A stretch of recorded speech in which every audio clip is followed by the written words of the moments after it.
and gamma capture reaction and NTOF. Please. Yeah. Thank you for the invitation. Thank you to Athena. I know Athena since almost 30 years, since the years of Sakare. Yes, when I was postdoc there working in CEOA. So I'm really happy to be here again and to show some new results, some new trend. It's not okay, can you hear me? So some new trend concerning capture reaction and new detection system that we are installing at CERN within the NTOF collaboration. So this is, quite technical talk with technical topics. Of course, a big difference with respect to the last session, of course. First of all, of course, a short outlook of my presentation. So I will briefly present the NTOF facility, the scheme of the facility installed at CERN. This was an idea of Carlo Rubbia in the year 2000, so developing until now with, several upgrades. So I will show you a new experimental approach for replacing the C6, D6 detectors for neutron gamma capture reactions. And this opens also the possibility to measure with by this detector scattering and elastic scattering on many samples. This is a new, new opening possibility now at NTOF. I will show you some experimental results concerning characterization. Of course, the new array and the perspective that NTOF has before and after the long shutdown tree. So let's start with the scheme of the facility at CERN. The facility is using, of course, the PS beam. The PS is injected by the LINAC and after the booster. The PS is accelerating at 20 JB the protons. The protons are impinging on the lead target, and by the lead target we produce for each protons hundreds of neutrons. So we use time of flight in order to characterize the energy of each neutrons impinging on the samples, on the targets. The first experimental area installed at CERN was the experimental area 1, providing a base of flight of 185 meters. This is a nice animation concerning the production of the secondary neutron beam starting from the spallation target. So the beam is propagating in the tunnel. It's firstly collimated at 70 meters, the first collimation. Then it's proceedings in the second step. Then the second collimation, filters and whatever. There is also a sweeping magnet in order to deflect the secondary charged particle to avoid that this charged particle reach the target. And then finally the beam enters in the experimental hall. Then time of flight, of course, is used to reconstruct the energy. Okay. Sorry. As I said, the facility had many upgrades. A major upgrades was done about 10 years ago by installing a second experimental area. This is a vertical line. So neutrons are injected in vertical. And in this case, the base of flight is much smaller, a factor of 10, just 20 meters. But the scheme is always the same. So we use the permanent magnet in order to reject, in order to deflect secondary charged particles. In that case, the collimation situation is much more complicated. So in some cases we have to change or to replace with respect to the experiment we want to perform in area 2. So this is a vertical line. This is working nice. So we got a big improvement, of course, due to the much larger solid angles in intensity, factor 20, 30. But on the other side, we were discussing also yesterday about this, there is a dynamic compression due to the time of flight, the much smaller time of flight, that give us a lot of problem, specifically in the high energy range, from I see 500 kV up to 10 MeV or more. Okay, Concerning flux, this is, the flux characterization that we provide by using several setup and detectors. So this is, for one spill, we produce about 10 to the 6 neutrons for the first experimental area. This is the energy distribution concerning the flux. As you can see, this is a very interesting, energy range, since we are spanning almost 10 decades in energy. So you can perform many kind of physics in one shot. So in one shot you can record the excitation function quite easily, okay, according to the statistics you want to collect, of course. The main features of this facility, of course, concern the very good energy resolution, 10 to the minus 4. This is good in order to study resonances, to do some, very precise spectroscopy. As I said before, the wide energy range. And another important technical feature is the low repetition rate. This is avoiding, as you know, wraparound. This is a common problem for time of flight. The second area, the year 2 area, was a big improvement in terms, as I said before, of beam intensity, a factor 25, 30 more than the first experimental era. But of course, a shorter flight path, so of course, worse energy resolution, and this problem of dynamic compression of the beam. In this case, we got a total 250 gain in signal to background ratio, so a very high instantaneous flux. This is very important in order to measure on radioactive samples. Indeed, this area was conceived for that. That's why one of the first measurement we did in this area was the measurement related to the destruction of beryllium-7 in Big Bang nucleosynthesis by beryllium-7 and alpha and beryllium-7 NP reaction. I was spokesperson with Massimo at the time. It was a very challenging experiment, probably the most challenging experiment I ever performed in my life. But it was also a facility milestone, since beryllium-7 is radioactive, as you know. So it was quite complicated also to install this radioactive target in experimental area too. But at the end, the result was very satisfying, and so we published on peer review letters. Because this problem, as you know, the destruction of beryllium-7 is strictly related to cosmological lithium problem, that it's a long-standing problem. Okay, now we will discuss concerning the apparati devoted to neutron capture and gamma reaction. Since the beginning of the facility, we were using C6D6 benzene as a scintillation material. This is a nice material, yes, very healthy, yeah, with a lot of trouble concerning safety. And it's liquid, so of course it makes very problematic, the installation and the maintenance of all these detectors. Detectors are a sort of big tank containing the liquid scintillator. There is a photomultiplier coupled by a silica window to the scintillator. And there are two kinds of C6D6 old-style detector. A first set was produced in Legnaro by Per Francesco Mastino. The 4 detector installed in area 1 on the right.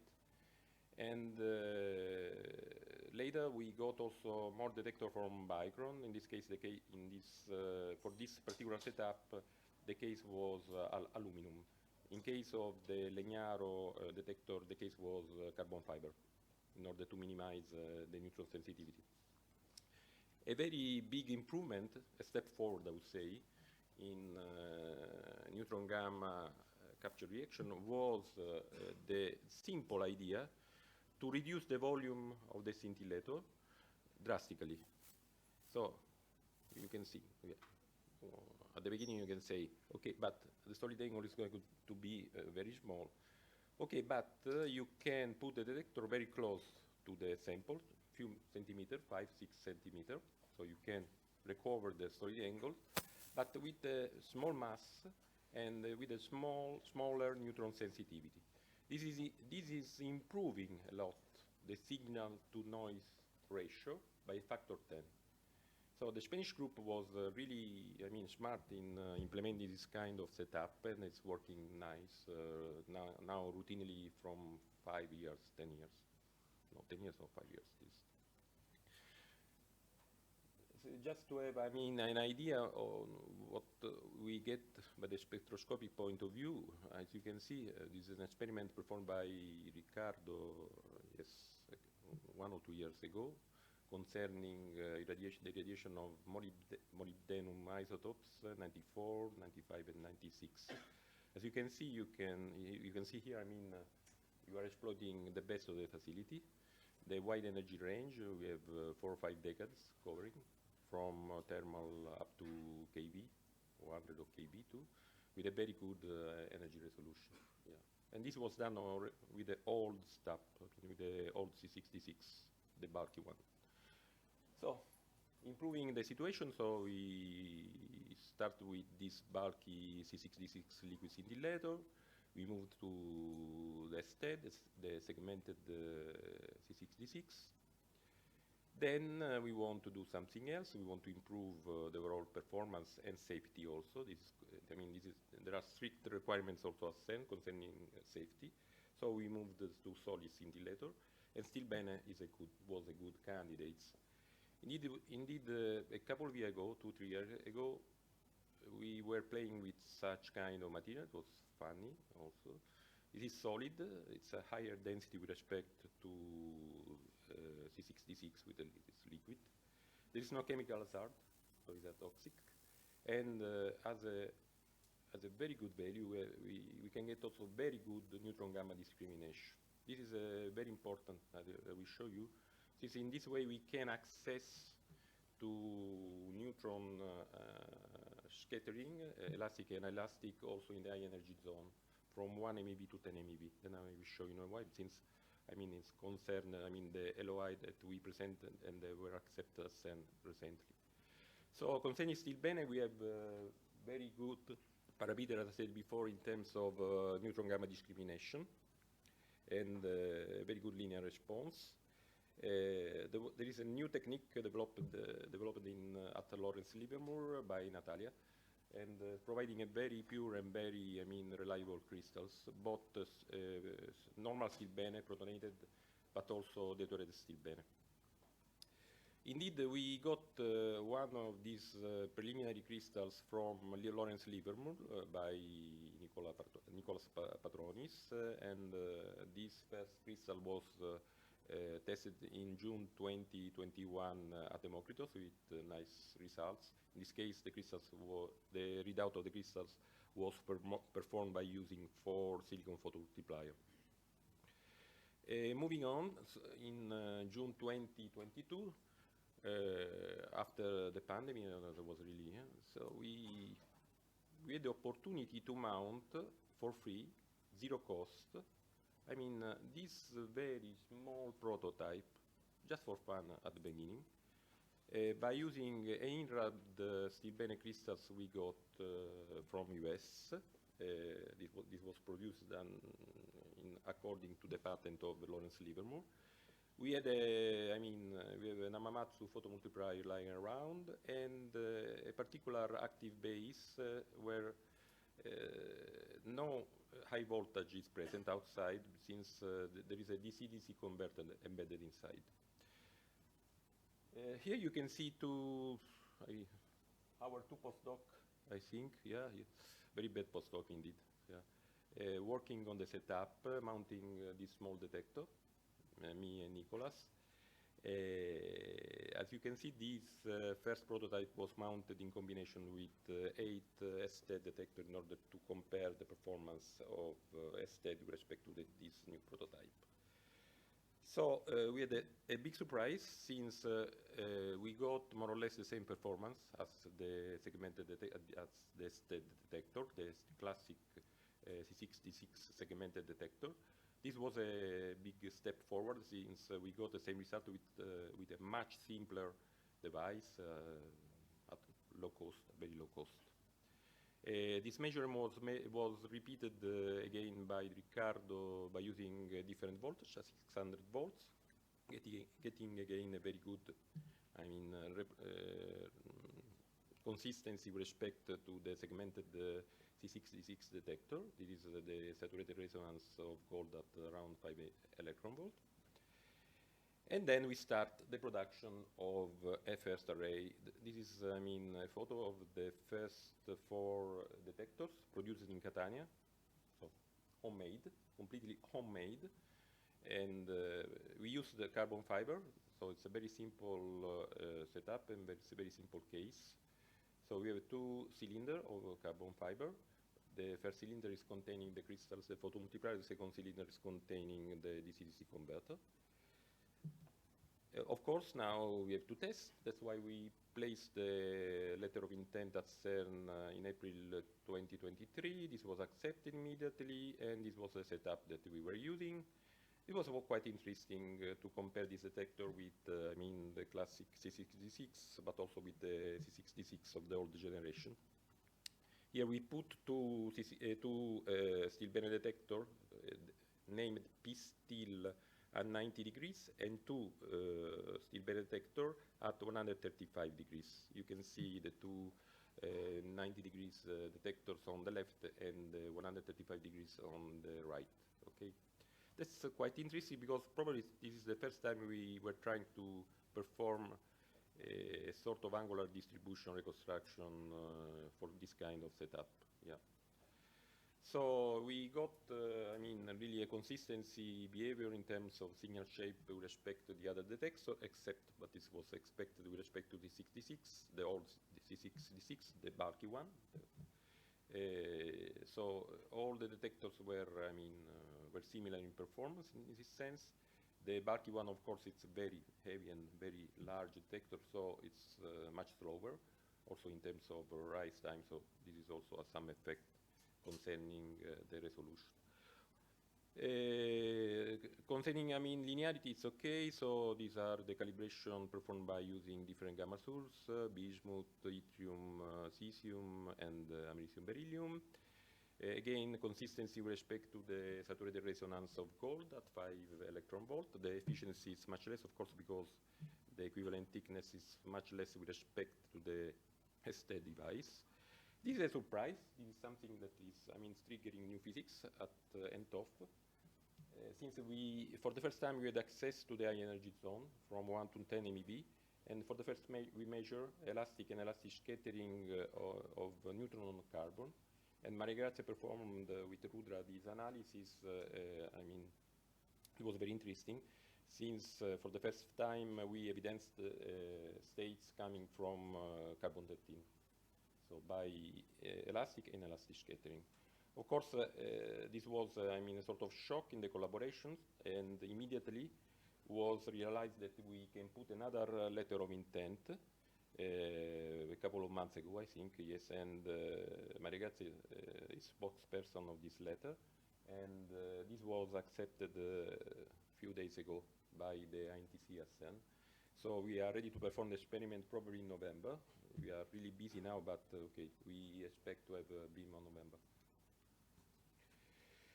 But of course, we need more detectors. So the IRAD is not able anymore to provide such kind of detector. So we move to Proteus. Dimitris performed a very good analysis, very nice analysis, characterizing these new crystals. And during its Erasmus staying in Catania. So this is, I mean, just signal characterization, providing a good comparison between the IRA and the Proteus in terms of rise time or fall time, as you want. Very good neutron gamma discrimination. It's a very nice plot for the four detector, 1 Proteus and 3 IRAD. So you can see clearly the discrimination from between neutron and gamma, extending, I mean, with a threshold of 100 to 200 keV electron equivalent. This is the FOM, factor of merit, that is good. This is the energy part, what we call typical. And this is something new. Okay, we are going to start performing a new analysis with advanced statistical methods. This is principal component analysis. confirming, of course, that charge state to total charge ratio is a determinant in order to distinguish neutron and gammas. Again, for comparing Proteus and IRAD, we performed gamma-gamma coincidence for deriving timing resolution. This is quite consistent. Also, Proteus looks better, but we have to investigate about this. And just to finish, let me see what we are going to do. This is very advanced, in order to improve the counting rate in area 2, in order to face this problem of dynamic compression. This is a new device, really new device, but this TEDL company, this is a spin-off of Politecnico di Milano. They are really high rank in electronics and digital electronics, so they produce, or they start producing this new module that is providing us to use time over threshold in order to increase a lot the maximum rate we can register. This is just a 2-channel device for the moment that we tested 1 week ago. This is really stellar. It has really stellar, performances in terms of counting rate and also resolution. Yeah. This is a setup. This is, the very simple setup with the cesium source, and this is the first time over threshold spectrum we got by using the cesium source. So, but of course, fast rate, but we need fast scintillators. So Maria Grazia selected a very fast scintillator. In this case was the EJ232. We found a sort of compromise between, speed and light yield. And we have to couple this with a very fast photomultiplier. This is some news and something interesting. In this case, we are going to use, we have in Catania already, this new photomultiplier that is not directly related with nuclear physics, but is used in underwater optical communication. It's very fast, 2 nanoseconds, but also less. It can be also less.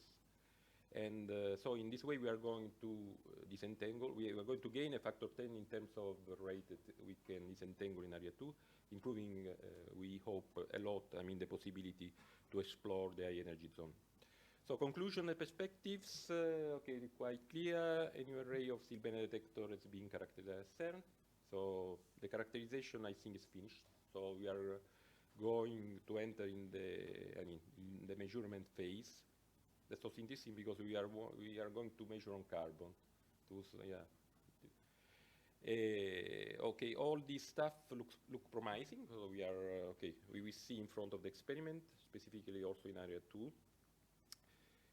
As I said before, and as I showed before, the setup shows a very good performance in terms of neutron capture, but of course open the possibility to measure in the high energy range for elastic and elastic scattering, also in coincidence with gamma detectors, germanium eventually, but probably lanthanum bromide that look promising. And at the end of this story, a new deuterated Steel-Bennett array is in progress by the Spanish collaborators. I think it's called Hidalgo, yeah. And but for this you need a lot of money, since they put a special order to Lawrence Livermore. This is very, very expensive. So in order to build an array, you need a very big, very large financial support in order to do that. But they ordered, then they are going to mount this setup at the end of this year. So we will see next year what's happening. Okay, thank you. Okay, thanks.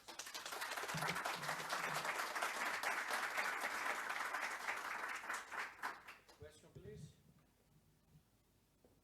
Agatino, very interesting presentation.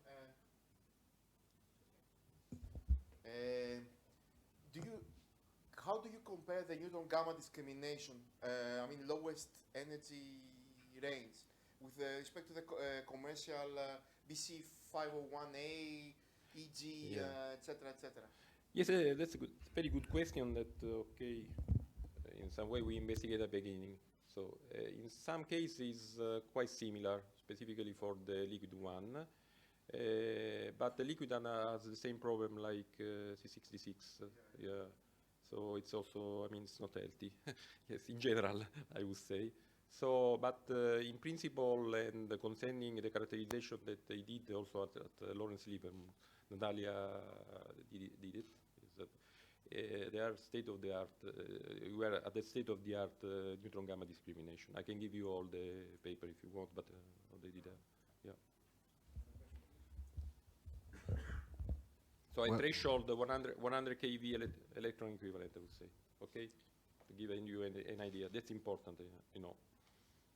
I have a simple question. I think it's just to get an idea, general idea of the station, no? That you use. You use this kind of detectors to detect neutrons and gammas. No, in this case you detect for the capture you detect just gammas. That's yeah. but in the other case you can detect neutrons and you can detect also neutron gamma. So and you can disentangle neutron gamma, of course. You disentangle via pool shape digital. Yes, we had a discussion a couple of days ago concerning the efficiency in order to have neutron and gamma both. In principle, we can do this, but probably with low efficiency. So that's why we are proposing also to couple this detector with lanthanum bromide, for instance, or other, massive detector in order to have, gamma coincidence with these ancillary detectors. And the last question, in the same, is the gamma resolution that you... No, gamma resolution is very bad. So you can see just a Compton edge, there's no gamma resolution there. So that's why also it's interesting to use, for instance, lanthanum bromide, since in that case you get a much better resolution. Right. Okay. Of course, the best would be germanium, but as you know, germanium has a big trouble with the gamma flash. Probably, I don't know. And probably also with neutrons, no? In the high also flux neutrons. Okay, as you know, Nicholas had a lot of work concerning this kind of approach. It's really hard to measure at high energy. Yeah. So you have to put in place some special techniques for gating, but I don't like it. As an experiment, I don't like this. So probably lanthanum bromide is the way to go. Yeah. Okay. Thank you.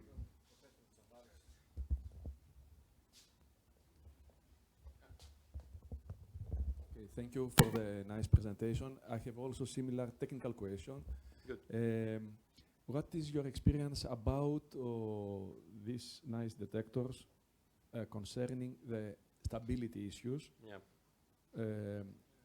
Did you face any type of problems of stability? That's the question. Okay, we have two orders of problem. The first order is the baseline fluctuation due to external conditions, mainly gamma flash. This is something we can face and we are studying specifically. I did a lot of work on that, but it's another problem with respect to your. Concerning stability, we had the possibility to test the stability not so for a long time for the moment. This is something we have to test in future experiment.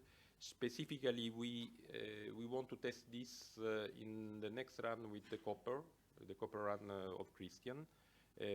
So to check if the gain stability is going to stay there. Yeah.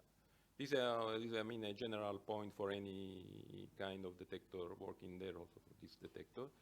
And eventually we have to put in place some strategy in order to recalibrate or to follow the detector during the run. This issue was seen for some C6D6 detector in some runs.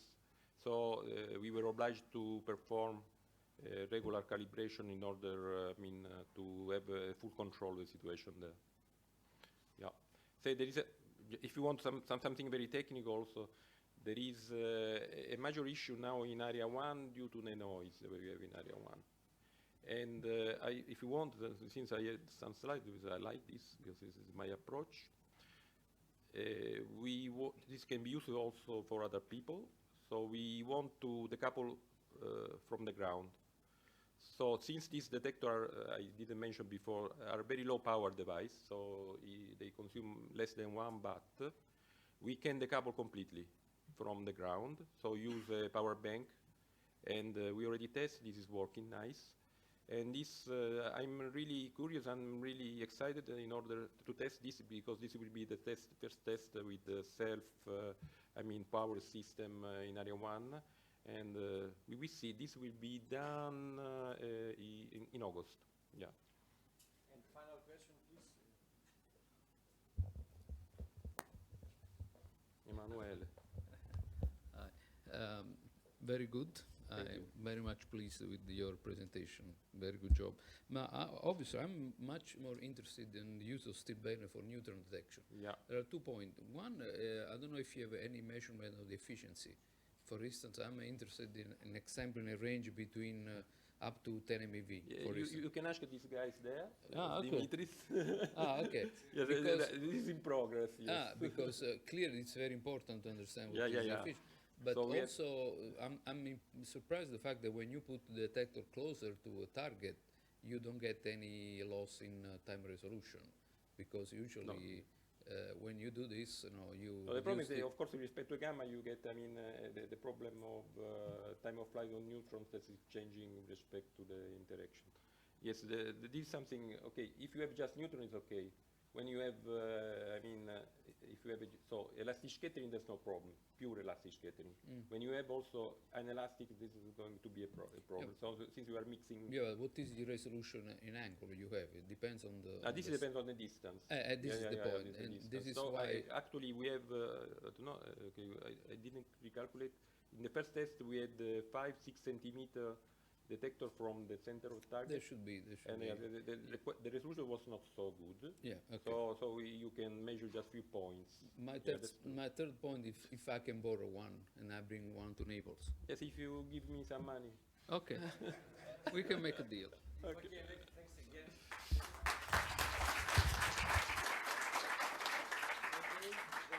The next talk is there is a change. Instead of Sotirios Chasapoglou, his supervisor, Kokkoris, will give the talk about the neutron flux characterization of the end-of near station via the sample unfolded code.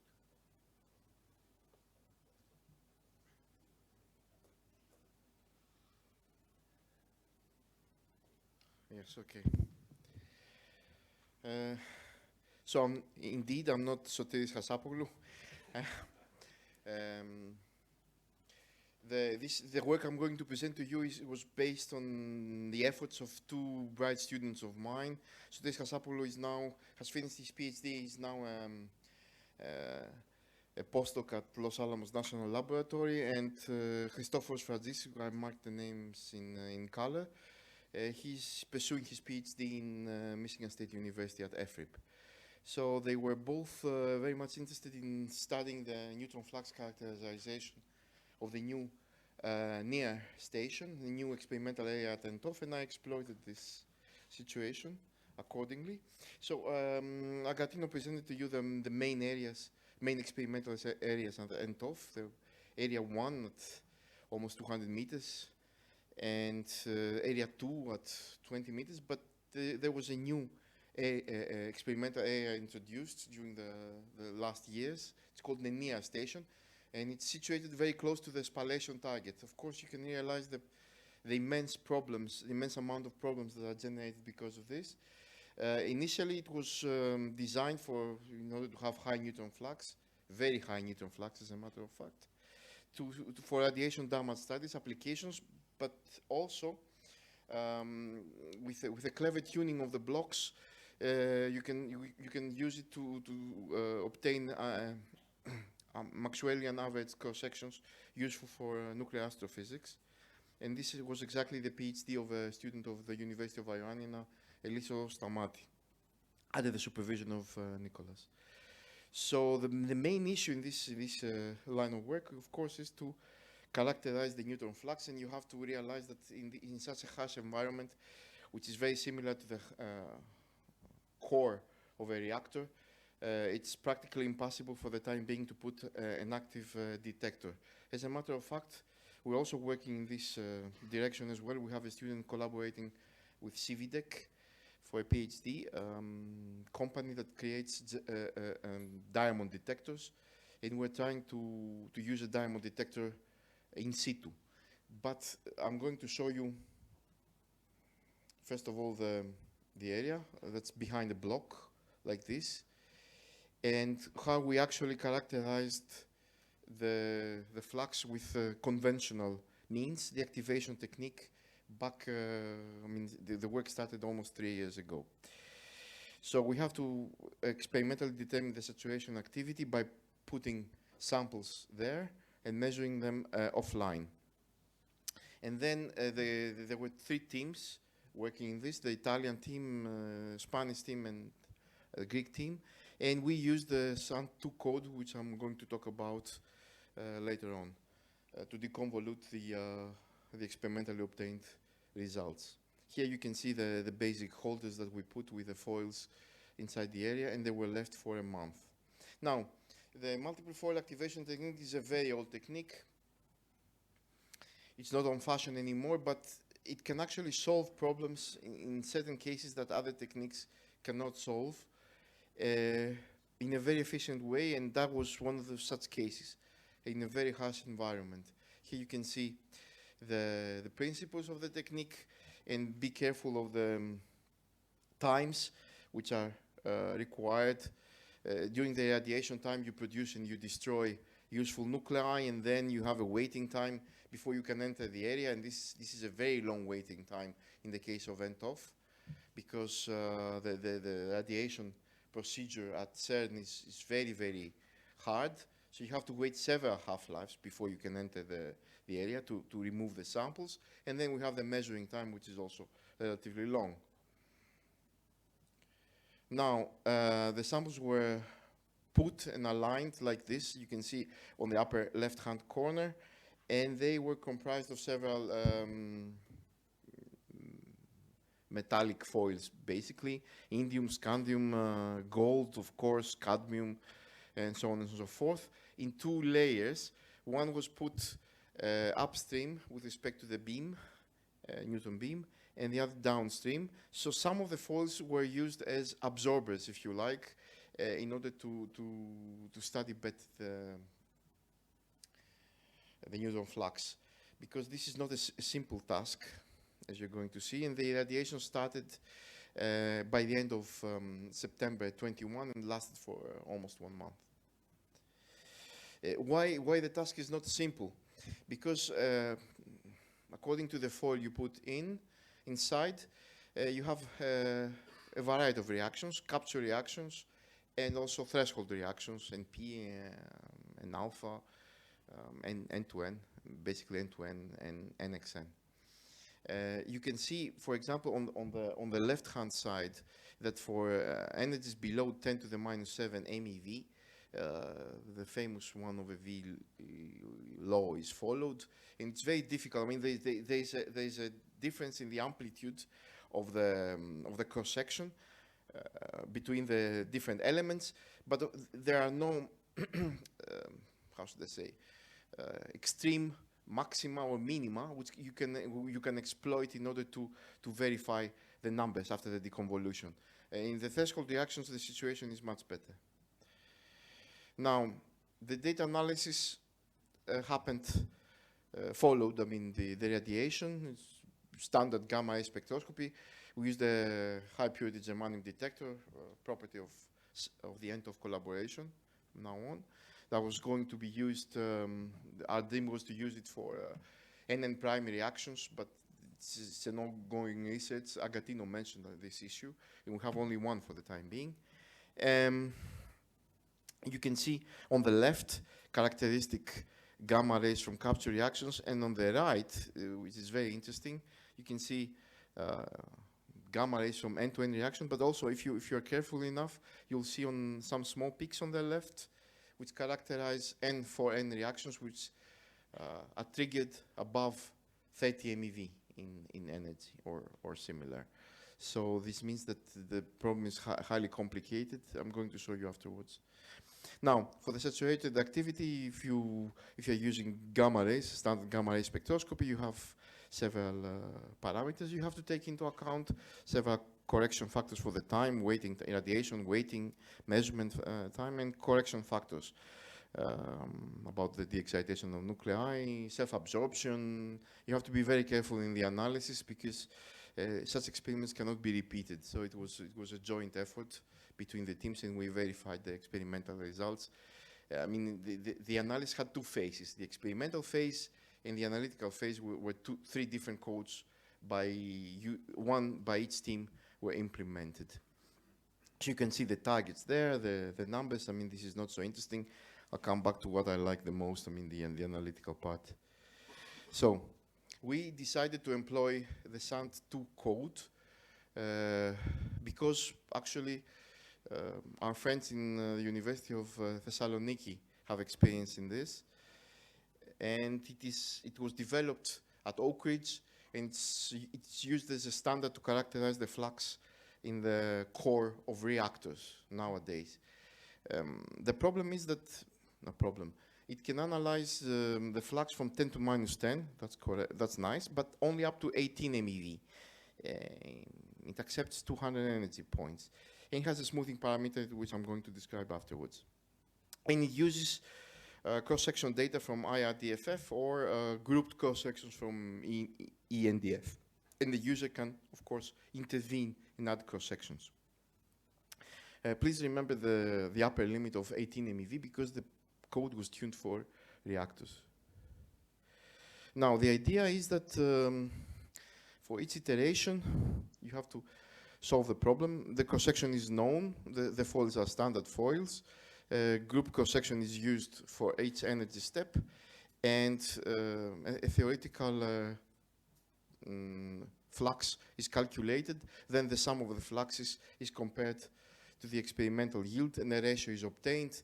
And then through a procedure, and depending on the number of smoothing points using a moving average technique, the final result is obtained via chi-square minimization. So it's not actually deconvoluting, which is an ill-posed problem in mathematics. It's trying in the direct sense to change and probe the right value, and after several steps, it reaches a result. So for the input data, you have to be very careful and correct, because at NTOF we have at least up to 450 MeV neutrons, and the code accepts up to 18 MeV, so you have to do a nice rearrangement and correction factor for the loss, for the lost neutrons that you don't take into account. And you can see here huge factors ranging from 30 to 60% or even 70% corrections. And the next thing is that you have to correct, since we put foils back and forth, you have to correct for the shielding and self-shielding effects, especially for low energy neutrons. There is a complete different flux that reaches the second foil after the first foil, and this was done after a careful MCMP5 simulations and corrections. So, all in all, we managed to put in sound all the input data.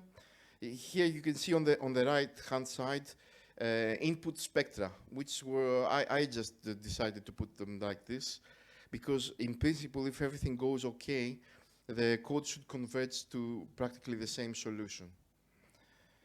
So let me show you. If you don't smoothen up at all, due to the region of unresolved resonances, you get a mediocre, I would say, conversion between the final results obtained. I mean, the final result really depends on the input seed spectrum. But by increasing the smoothing factor every 20 energy points, then you get much better convergence. You can see here deviations from the average results, not more than 8% in the worst case scenario, in the worst reaction. You can see two areas where we have reactions, where the agreement is practically, I mean, from the physical point of view, excellent. Here you can see the confidence level of all our analytical data. And you can see on the right-hand side why there is a hole exactly where we have problems with the, where the confidence band is really broad, is because we have no reactions to analyze. To my mind, that was a problem of the initial design of this experiment. And the other has to do with physics. Of course, in some cases, there are no foils to be used. in certain energy ranges. In others, some more foils could be more useful to tighten up the error band. Here you can see in lethargic units the agreement between our result and flux expected simulation, and in high energy we have some deviations, but all in all, for the vast majority of the energy range, the agreement is more than satisfactory, I would say. So, to conclude, this multiple foil activation technique was used as a first step. I'm glad to announce that soon we'll have results for the low energy region, also with the new diamond detector set in situ, at least for the very low energies, which is very, very promising. I saw the results. Will be announced soon at the end of collaboration meeting. We used only 13 reactions because that was the number of foils that was obtained by the collaboration. SANT, as a matter of fact, SANT2 can accept more than 40 reactions. Correction factors were employed. The comparison between the data of obtained by the other teams showed very good agreement. And now we're in the final publication phase of all three results. So thank you very much for your attention.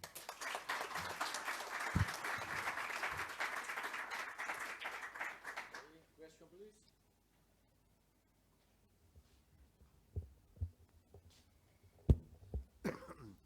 Just a question about the SAN2, the convolution code. Well, is there any other approach using these artificial intelligence algorithms to solve such a kind? I mean, now that we all speak about this.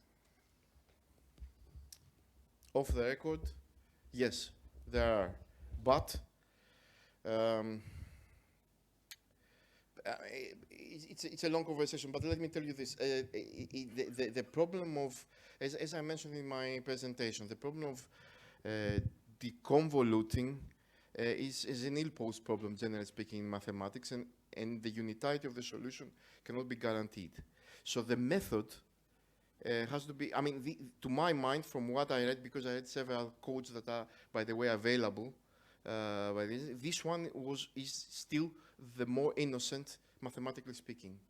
All matrix inversion codes that I've seen cannot guarantee the unitarity of the solution. And so it's not surprising that this code has been so widely used in reactors. And no neural networks, nothing. This simple approach of forward thinking, I would say. You change, you check, you go back. It's a long conversation, but you know about this Newton-Raphson. I mean, how to solve differential equations, how to change the step, how to walk in which direction to choose, how to change the flux. Doesn't seem so analytical solution. It's a more open problem. So maybe it is. But okay, it's just a.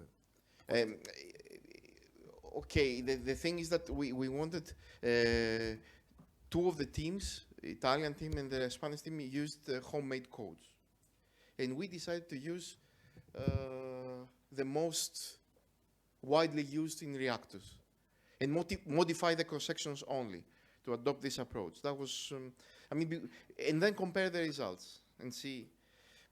To my mind, okay, this has nothing to do with the quality of the team because the Italians developed their own code. But I believe SANT is still superior from what I saw. Question, please. Thank you, Michele. Very nice presentation. Just to complement, this approach and the facility. I would like you give us, some news or some perspectives considering the rabbit possibility to transfer, radioactive samples from Isolde to the NEA facility. I'm not really an expert in this because we're still negotiating the rabbit system with, Yeah. we have this collaboration with you for copper, Yeah. and we're still negotiating the rapid system for JRC. Yeah. So I'm not really familiar with what is going on with the NIA station, and whether how I don't know if you know more. Maybe you know more than me. Yeah, no, I think it's very interesting for the community to claim that since it's old, it's 100 meters far from Entov, so you can use radioactive sample produced in Isolde and irradiate these samples directly in the NIA. That's That also would true. open, Yes, of yes, course, that's also true. many measurements. But you know that at CERN, some procedures are always very, very slow. Yeah. And Yeah. okay. Thank you, Miguel.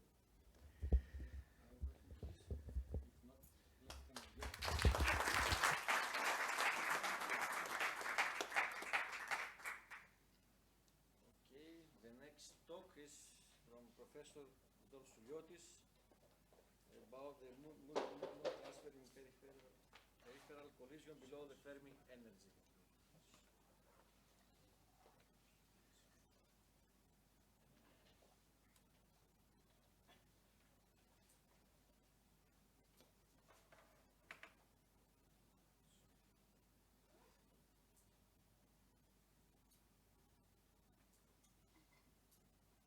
Okay, so I will use the standard pointer. Today I'm going to talk about multinucleon transfer in peripheral collisions below the Fermi energy. This is going to be a kind of an overview of our work on several reactions and several separators. I think this is okay, now I have it. And since we recently completed, or almost completed, the analysis of an experiment Texas A&M on titanium, I'm going to give details of these experimental results and perspectives.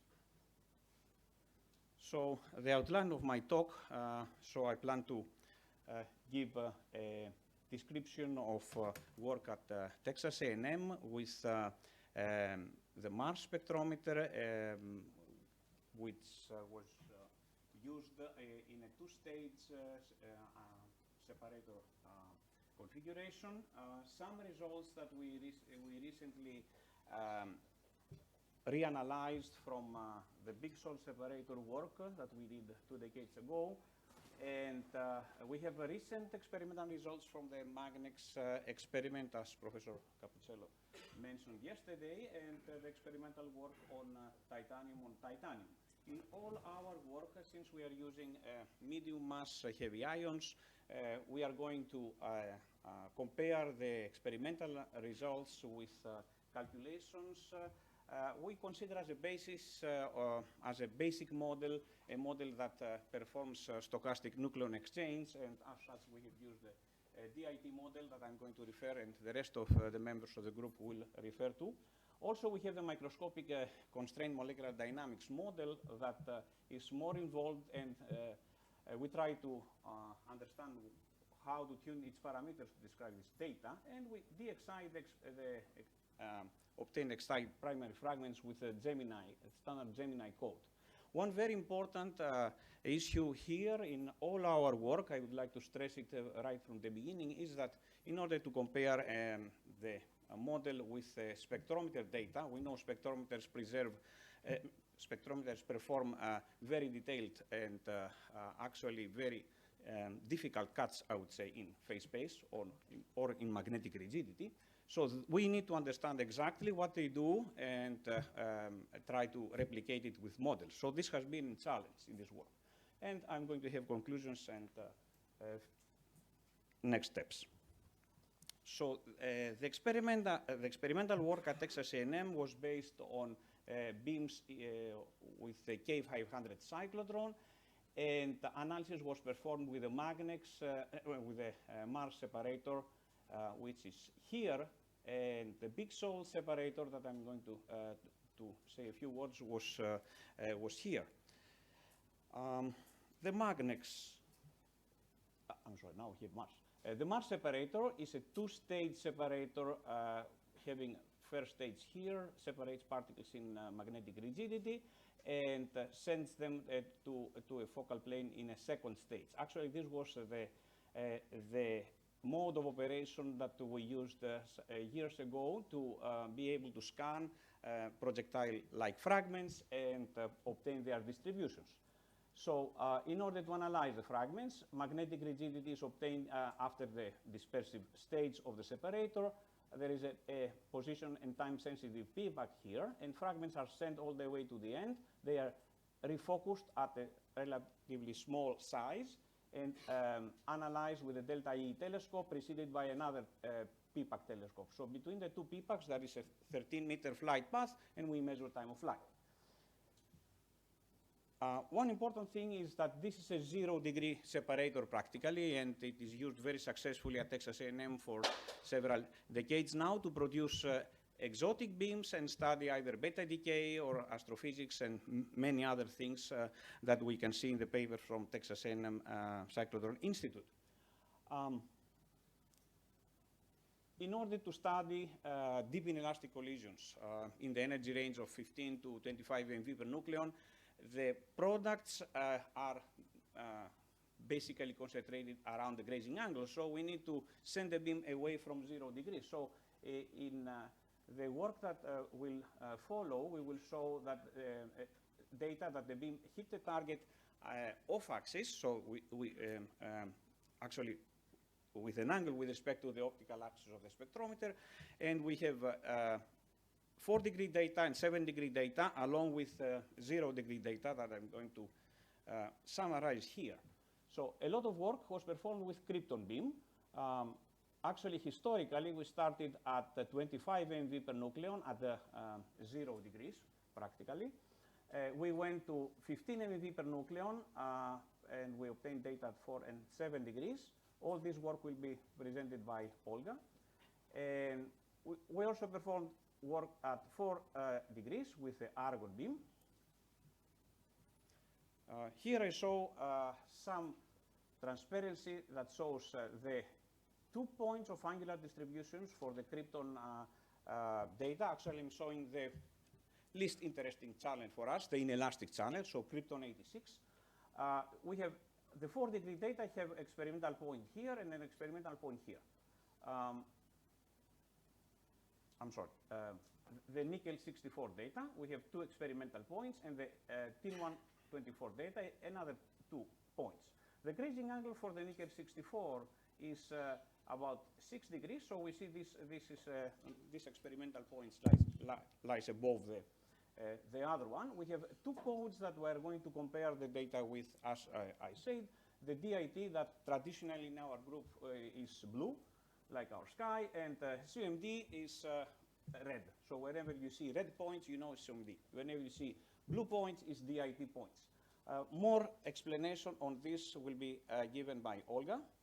Now I'm going to show this relatively recent work that we decided to put together and present as a poster by Irini Kontogianni. So this is the big salt separator that we showed before. The line, as was there from the beginning of 2000 until 2009, had a supraplanetarian solenoid, a bigger version of the ones that are now in Notre Dame, and a quadruple triplet. So it was a 2-stage separator based on essentially 2 focusing elements. So we had set an angular window from 1.5 to 3 degrees, and with appropriate detector system having 2 p-packs and a delta E telescope, we were able to separate fragments. So this is the kind of quality of fragments from a nickel 64 beam that we obtained based on delta E, and time of flight. Very careful measurements in all these detectors to obtain this kind of measurement. We performed several runs, and we put them together. Those years, the purpose of the experiment was to study yield ratios of projectile fragments for isoscaling and symmetry energy studies. We performed this work. There is the publications are here, and everything has been forgotten until very recently that we decided to do very careful calculations of these nickel-on-nickel products and compare them with DIT and Gemini. After careful filtering, we can see this kind of agreement of the data with the DIT and CMD results. For example, here I can show iron, and we see that we get very interesting products of neutron-rich iron isotopes from this device, and of course other products that we can compare with and obtain conclusions. Work with the magnets recently, zinc 70 on nickel 64. I will say nothing here, and I will go here to express my interest, deep interest in measuring angular distributions of these products, and Stergios will elaborate on this afterwards. Measuring angular distributions is very important, that we have not been able to do with the Mars spectrometer. And now I'm going to say a few words about the experiment that we performed last spring with a standard setup of Mars that I will call, it's a standard, I will give it the characterization, 3-stage separation. So we have a 0 degree beam hitting, actually beam hits the target at 0 degrees. We have the first separation stage. There are slits that determine a 1% B-row acceptance, and fragments are sent all the way to the end. However, they are bent by this dipole. They are filtered in velocity by this velocity filter, and they enter the third dipole, the third dispersive stage, and this has somehow separates the particles vertically in terms of m over q. The detector system is very simple. Actually, it's a standard setup of Mars. It's a delta E position-sensitive detector and E telescope. We did not measure time of flight, even if there are plans to do so. However, we were able to obtain a resolution of separation of the isotopes based on delta E and E. The velocity somehow was obtained from an appropriate mapping of delta E and E. A over Q was extracted from velocity and the B-row setting, or the central B-row of the magnet, of the spectrometer. So we obtained Z, Q, and A, and constructed distributions. I think this can give us a delta E information that we see the separation of the isotopes.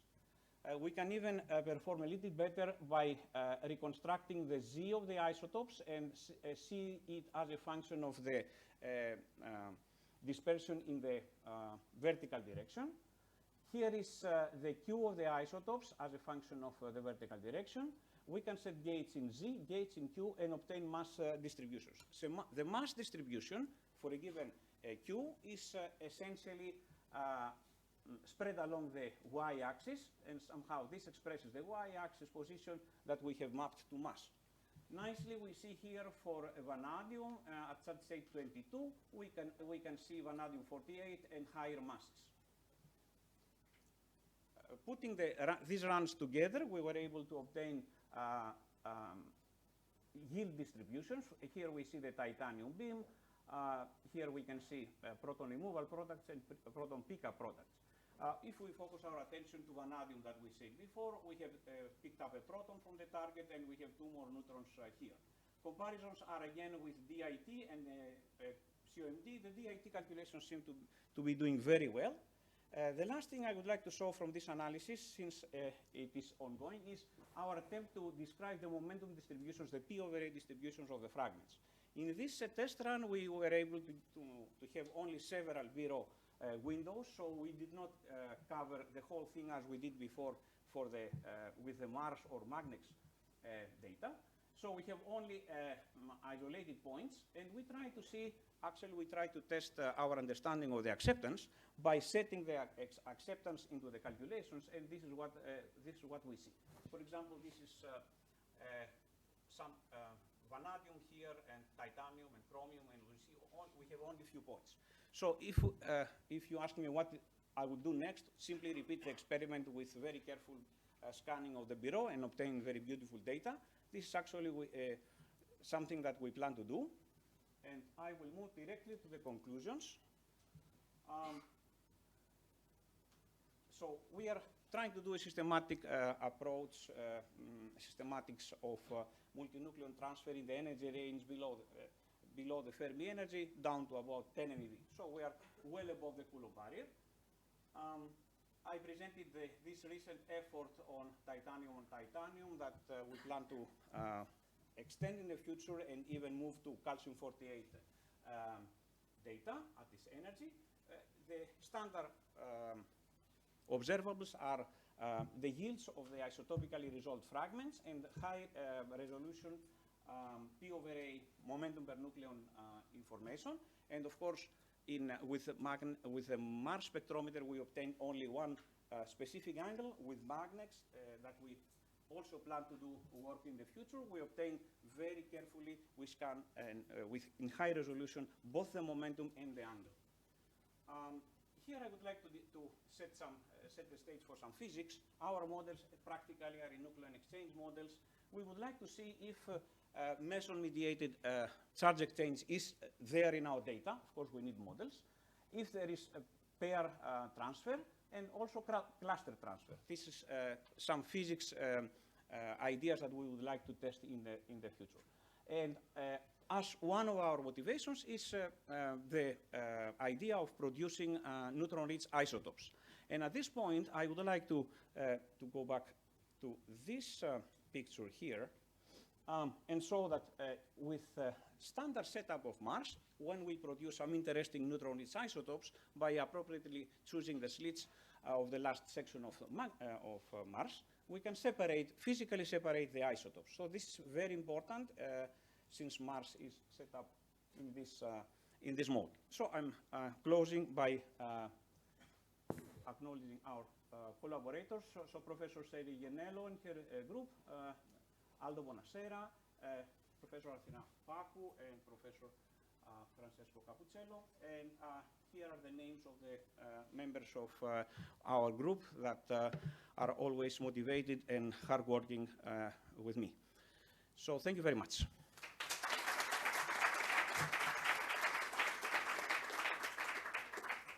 Question, please.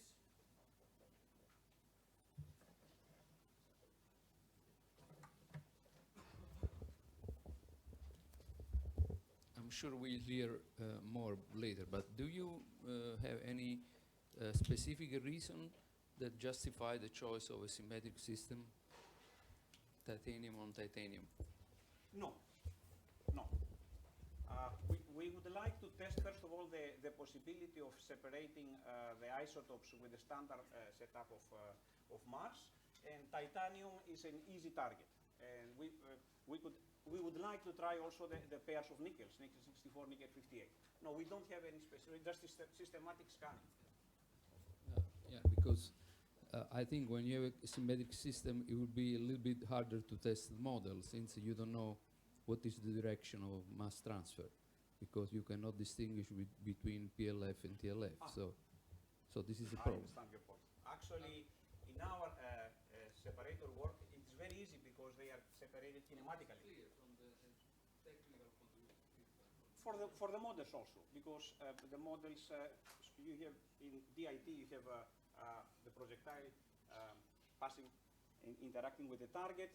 You can separate in software the PLF. So there is no problem. And actually, it is easy because practically we can test the symmetry of the reaction also in the experiment. So in that sense, we didn't think about it. It was not our purpose, but symmetry can be tested.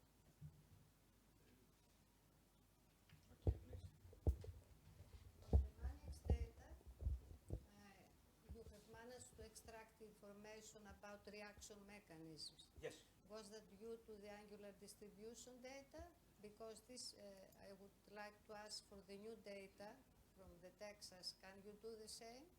Not the angular distribution part. So the angular distributions are a basic idea in order to extract such information? I or think not? both dimensions are necessary. High resolution P/A essentially allow us charged particle spectroscopy according to Francesco's wording. So charged particle spectroscopy is due to the very high energy resolution of magnets. And the angular distribution also help us to understand essentially the compressibility of these two objects that they interact. So it gives us physics of the interaction. So it's very important if we have it. Okay. Thank you. Stergios will say more about the new results, okay? Yes, George, about the charge state distribution, because this, if you want to extract a yield or cross-section of a nuclear process, of course you need to adjust for this electronic, let's say, process. Do you see any, I mean, can you confirm the standard approach to this charge state? I mean, because you have enough data to experimentally prove what is the actual charge state distribution for different combinations, projectile target and different energy, and are they following the, I mean, the systematics? Because we saw some surprises when we started with We have a NUMA. very good systematics that has been proved very useful, and actually our data provide information about the systematics. This it's relatively old, but it was obtained for heavy ions for this energy, and it works perfectly well. So definitely we will put some of this information in Stergios thesis. Definitely, this is very important. Actually, it's a key information. If we don't know how to normalize the Qs, a cross-check would be a factor of 5 off at least. So we have been very careful in doing charge state reconstruction and correction. Question, please. Okay, everything again. Thank you very much. Okay, the next speaker is Olga Fasoula in a similar talk.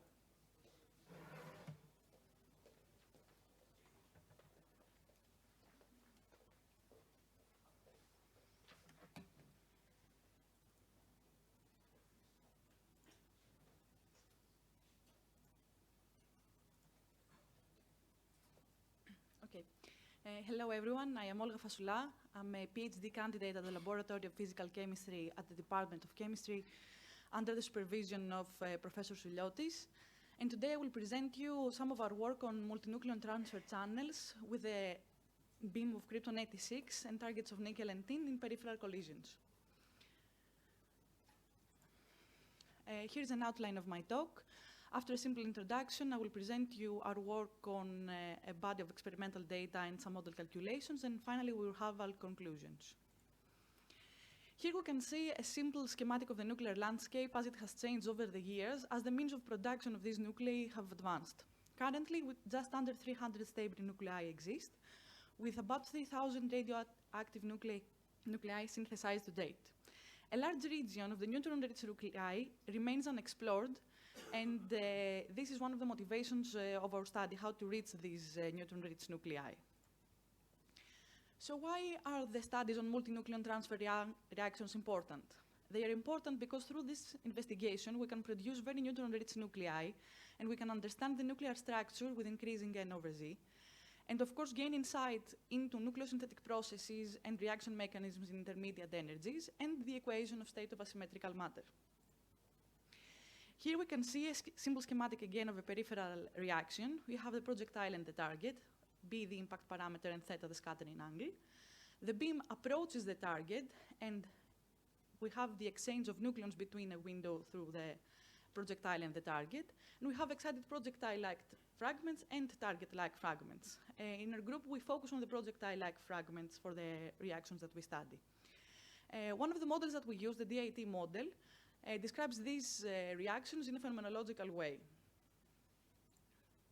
Here we can see again the schematic of the mass spectrometer. The experimental data that I will present you later on were obtained with this spectrometer in previous work of our group. Again, this is a two-stage separator for the reactions that we studied. The first separation stage takes us to the dispersive image, and the second separation stage takes us from the dispersive image to the silicon telescope here in the final achromatic image, delta ER. The experimental data were collected at 4 degrees and 7 degrees. We can see here the ranges, depending on the reaction that we have studied. Here we can see some of the quantities, the measured and the extracted quantities we obtained from the Mars spectrometer. Professor Souliotis explained some of them before. For each angle setting, we have a reconstructed fragment yield distribution. Again, we can see the reactions that our group has studied over the years with mass spectrometer. The work with the beam of argon-40 will be presented later on by my colleagues. And today we'll present you some of our work on the reactions with a krypton-86 beam at 15 and 25 MeV per nucleon with targets of nickel-64 and tin-124. The calculation models that we used were mentioned previously. I will say some things again. We have the DIT model, which is a phenomenological model, which describes the peripheral and semi-peripheral collisions and the stochastic nucleon exchange between the projectile and the target. We have the microscopic CMD model that assumes that the nucleons are Gaussian wave packets and imposes the Pauli principle via phase space constraint. These are used for the interaction of the projectile and the target, and the excitation of the hot projectile-like fragments is performed with the Gemini model, which is a binary decay model. Here we see a snippet of the nuclear chart that we saw before, and some of the production pathways that lead us to very neutron-rich isotopes that can be obtained through the multinucleon transfer processes. We have the proton removal that moves us downward to the nuclear chart. We have the neutron pickup that moves us to the right, and the charge exchange that moves us in this diagonal. And of course, here we have krypton-86, the beam isotope that we use. To begin with the study on the reaction mechanisms of these reactions, we will see some results of comparisons between experimental data and model calculations from the reaction of krypton-86 at 15 MeV per nucleon with the targets of nickel-64 and tin-124. We can see here some plots that were a bit spoiled by Professor Souliotis before. We'll explain them to you now. We have nickel-64 here on the left and tin-124 here on the right. On the top part, we have angular distributions, and on the bottom part, we have momentum per nucleon distributions. For the angular distributions, we have the scattering angle in the x-axis and the angular, differential angular cross-sections on the y-axis, the two experimental points.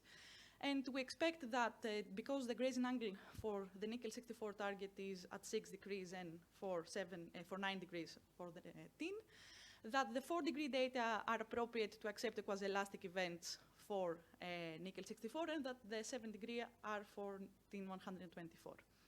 We can see some calculations as well. We can see the DIT calculations with the blue symbols and the CMD calculations with the red symbols. The DIT calculations exhibit a flatter shape than the CMD one, which produce a bump near the grazing angles. Moving on to the momentum per nucleon distributions, we have on the x-axis the momentum per nucleon, which expresses the velocity of the ejectiles, and the differential cross-sections. The experimental data are the black symbols, and we can see that they have a characteristic shape that will be present in the other channels that we discuss later on, with a quasi-elastic peak near the P over A of the beam, which are these green dust lines, and the more dissipative region. The numbers on top of some peaks are the total excitation energy of the binuclear quasi-projectile, quasi-target system extracted through binary kinematics.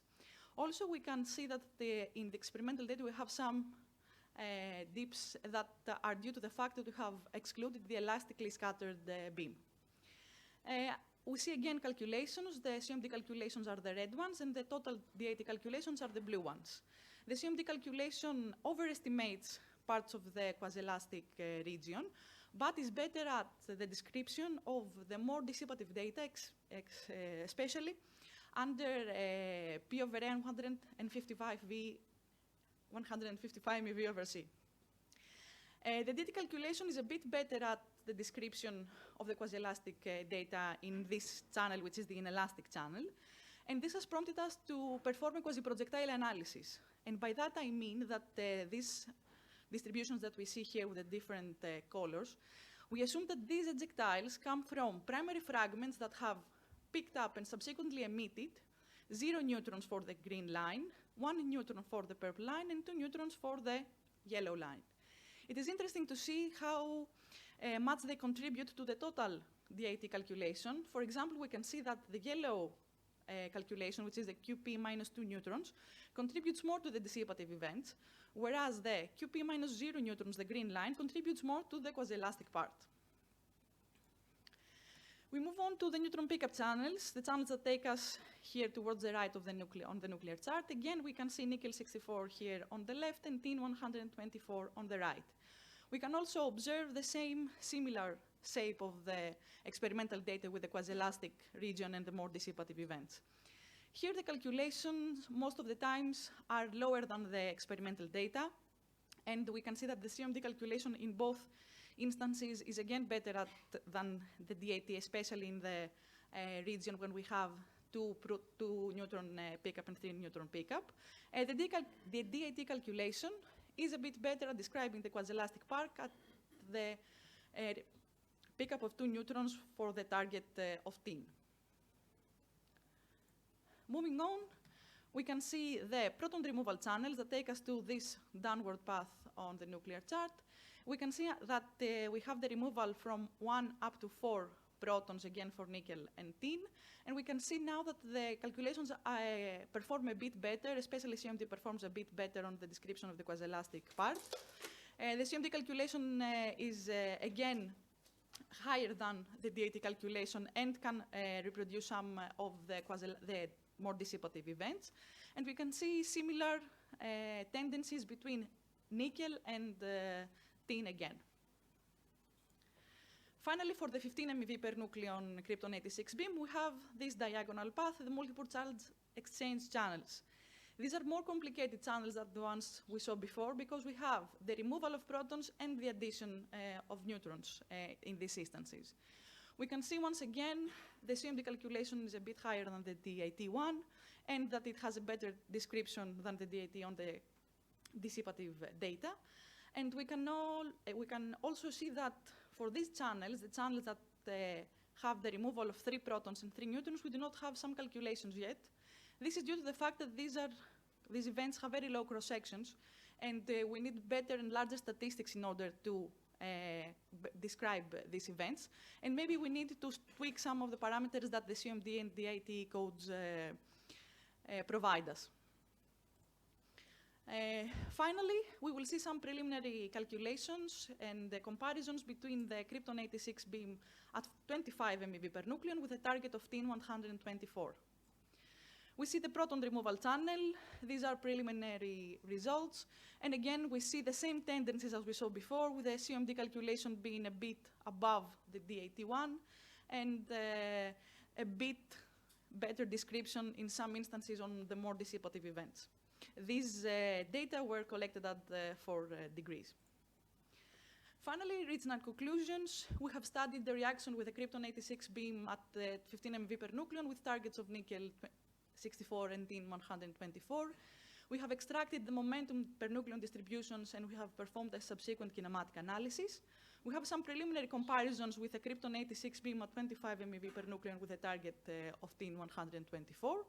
And as for the future, we plan to continue with our calculations with both models, both DAT and CMD, and for the reactions with the krypton beam at 25 MeV per nucleon, in order to gain a better understanding on how we will be able to describe the experimental data more thoroughly. And we plan to explore the merits of the momentum per nucleon and angular distribution studies in helping us to decipher the various mechanisms of the nuclear reactions at the Fermi energy regime, and as Professor Souliotis mentioned before, how these reactions can lead us to very neutron-rich isotopes. At this point, I would like to thank my supervisor, Professor Souliotis, our whole team, the organizing committee, and of course, all of you for your attention. Thank you.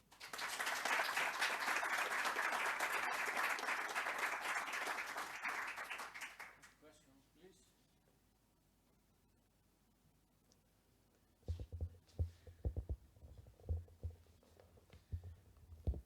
I noticed that in your charge exchange analysis, the data are above calculations. What kind of calculations? No. Yes, in the quasi-elastic part, yeah. Yeah. Yes. This could, maybe this was what Professor Souliotis was mentioning, that you expect that another mechanism, which is different by the bare transfer of nucleons, is occurring there. And this is something that we are exploring and trying to see if we can achieve it with this parameters that are available through the CMD or DIT model, or maybe something that we haven't thought of yet. It's very interesting because we have a great array of channels, and there is a lot of digging. Yeah, no, I mean, this is a very important aspect because, I mean, charge exchange phenomenology starts from NP or PN reactions, and only recently, I mean, we are starting to work with heavy ions, although there were articles in the 90s, so with titanium plus titanium, but practically almost nothing is known with heavy ions. So, I mean, this maybe is the only data existing that could signal that, for example, meson exchange is still alive, even if you really have a important and interesting. Yeah. Yeah, so that's quite interesting. Thank you. I think we almost have exhausted the capabilities of the models in terms of nucleon exchange. So at some point, if there is some believable systematics of meson-mediated charge exchange, we could try and see what we can get. But actually, we are very highly motivated to learn and to move in this direction. Because the models, I mean, we cannot do more. I mean, DIT does what it does. COMD may have some pair transfer, but there is no mechanism of meson exchange. So we are open.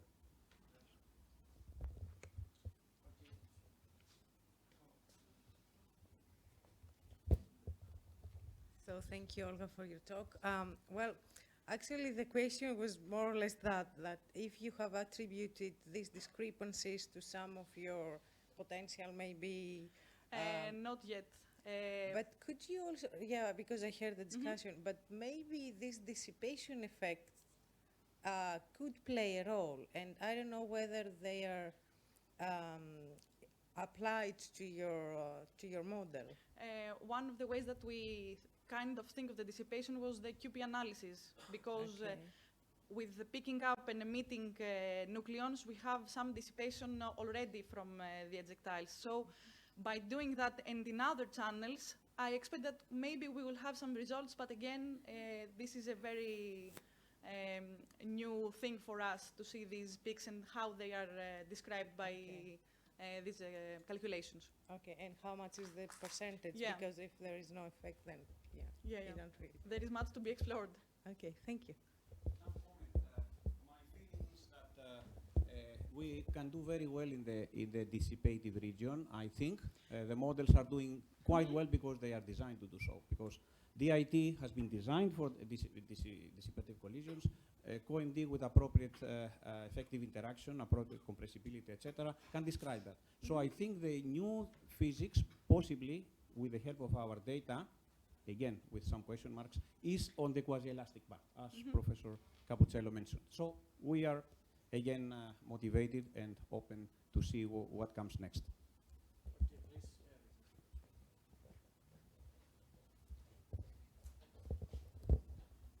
Okay, my congratulations for this very good presentation, also for the quality of the data. Clearly, this open a scenario where a lot of us can comment on this point. But I would like to point attention on one point. Indeed, your calculation is a two-step calculation. Yes. You start from the DIT model, and then you applied following the result of the Gemini model. So what we see here indeed is the result of both codes. Okay, so my question is, clearly, since you have such a large excitation energy, I really doubt what the Gemini code, what the statistical model in general can do. Because, you know, when excitation energy is very high, result can change a lot between statistical model codes. Yes. And so this is one point. So it would be interesting to see what is the product distribution only from the DIT, and this probably may shed some light on what is the effect of the statistical model on this distribution.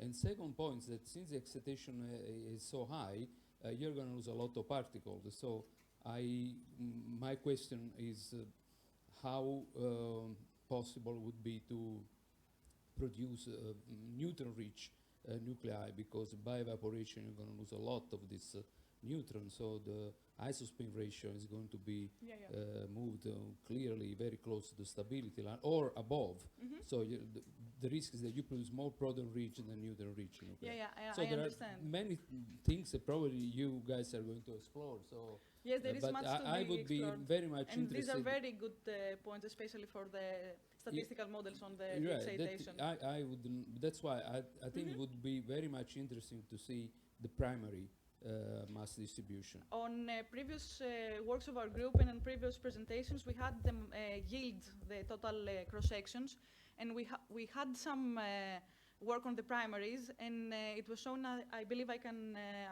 have it, and we can see it later on the workshops.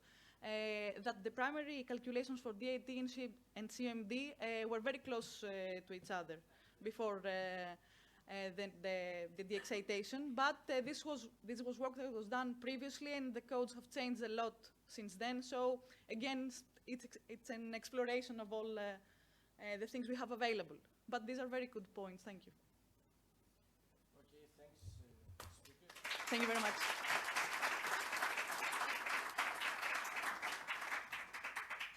The next talk is from Stergios Koulouris, in the same also topic.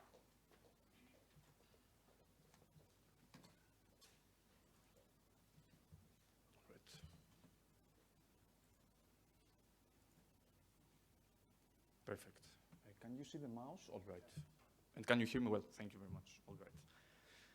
Good afternoon to all. My name is Stergios Koulouris, and I am a PhD student at the Laboratory of Physical Chemistry of the Department of Chemistry of the National Kapodistrian University of Athens, under the supervision of Professor George Souliotis.